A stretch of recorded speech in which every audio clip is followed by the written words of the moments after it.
I don't know how many times I've stood outside late at night throwing a rope at a homemade dummy, dreaming that one December night I'd be at the National Finals Rodeo in Las Vegas, preparing in anticipation for my once-in-a-lifetime chance to row for thousands of dollars or a world championship buckle. With every loop I threw, I could hear the sound of my Uncle Todd's voice saying, "Whenever you get your chance, take it." Unfortunately, that was a statement I didn't always take as serious as I should have. In and out of the rodeo arena, I can remember letting chances pass me by. Chances that later in life, I looked back and wished I had taken. Chances that could have changed my life, given me a better future, or would have allowed me to chase my dreams. But I chose not to take them. And look, here I stand today talking to the Texas FFA about how to seize every opportunity that knocks your doorstep. It's kind of funny the way God works things out sometimes, isn't it? Do you remember when our family and friends constantly asked us what we wanted to be when we grew up, or where we wanted to attend college? And of course, our replies would always consist of an astronaut, such as Neil Armstrong, a country singer, like George Strait, or even a pro baseball player, just like Josh Hamilton. When it came to colleges, well, there was always Texas A&M, UT Austin, or my personal favorite, Texas Tech. At such an age, we were too young to know the choices we were making, or even if we'd have a shot in the dark to achieve them. However, the number of odds stood against us at that time, realistically, didn't matter. Because we had full faith in our odds, and we weren't letting those chances pass us by. The older we got and the harder our dreams became to achieve, we began to lose faith in our odds.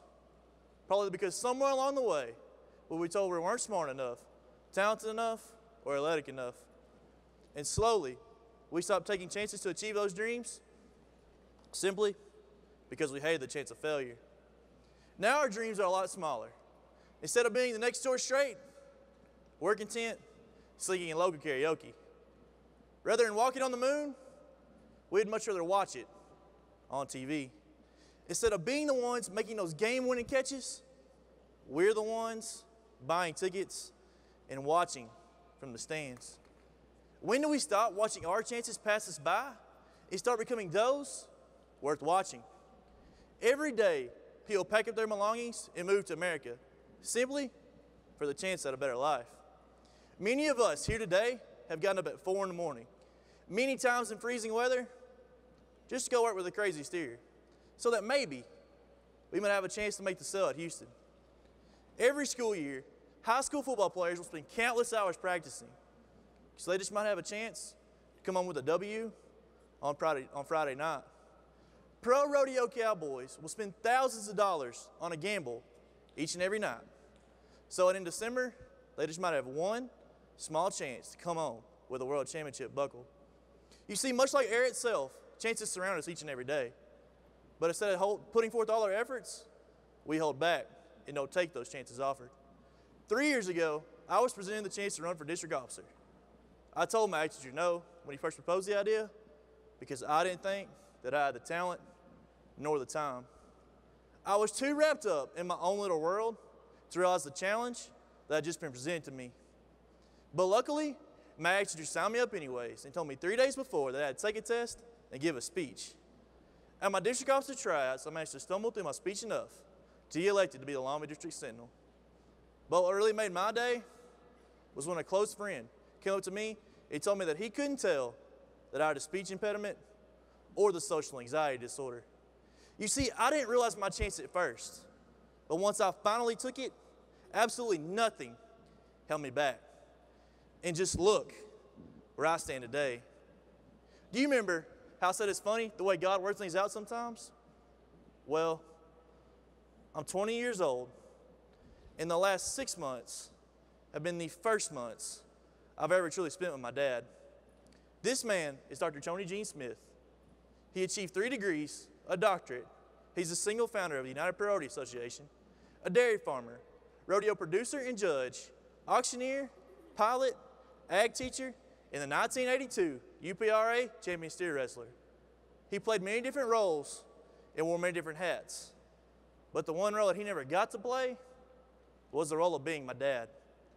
I was only a year old when my dad was unfortunately in a car wreck that should have killed him. Witnesses say he rode a Chevy pickup 13 times before it finally came to a stop, wrapped around the outskirts of Greenville, Texas. His injuries were so severe that the policeman on duty called my mom and informed her that my dad's wreck had ended fatally. After 7 surgeries, 3 of which to treat brain injuries, and 6 months in the hospital, he was finally able to return home to his farm. But unfortunately, his brain injuries were permanent. And in order to save his life, doctors were forced to remove the part of his brain that controlled his speech. In essence, leaving a man who had made his whole career with his ability to speak, now lacking his ability to speak in full sentences. My parents divorced shortly after his return. I saw my dad for quarterly weekend visits until I was 12. Then as my life became busier, I slowly lost contact with him. It wasn't until my dad's mother passed away that I was forced to see him again. From then on, he'd call me on a weekly basis, and I would oftentimes see his number and ignore his call. He would drive hours away to come watch my high school rodeos, and I would merely walk by and say hi without stopping. You see, my dad kept giving me chances to reconnect with him, but I was afraid of being picked on for something neither I nor my dad could help. It's a strange feeling when you have to talk to someone who can't talk back. And I can tell you, it's also a really humbling feeling when you have to tell a lady at the counter what the grown man beside you wants to eat. I continued to ignore my dad even after my mom and stepdad divorced, and even after he came to my graduation, until one day, a strange number came up on my phone. A number that I ignored several times already. But this one time, I took a chance and I answered it. It was a close friend of my dad's, telling me that my dad wanted to see me for Christmas. Having been caught ignoring my dad, I reluctantly agreed to the meeting. Where 3 days later, my mom and I drove there to meet them, where I spent the rest of that day with my dad and his friends. Now, ladies and gentlemen, my dad sits right there in the audience, and I see him on my almost weekly basis. And when he calls, I no longer ignore his calls. You see, I kept letting those chances to reconnect with my dad pass me by, simply because I was afraid of what someone else might say. The one time I took a chance, it changed my life and my dad's. His life, as well as mine, are 1,000 times better because I faced my fears, chose not to care what others might would say, and took one chance. Who would have known that simply sliding the answer key on my phone would have had such a powerful impact on us both? You see, of all the lessons learned and timeless memories I now have thanks to the FFA, but the one lesson that kept weighing on my heart was how I learned it, the hard way, nonetheless. Not to let my chances pass me by. It took me long enough to realize that it doesn't matter if someone thinks you aren't talented enough, because one day you'll get your chance to show off your true talents. It doesn't matter whose standards you're being held up to, as long as you are happy with yourself and living up to God's will for you. It doesn't matter which college you choose, as long as you are dedicated to your education and satisfied with your decision.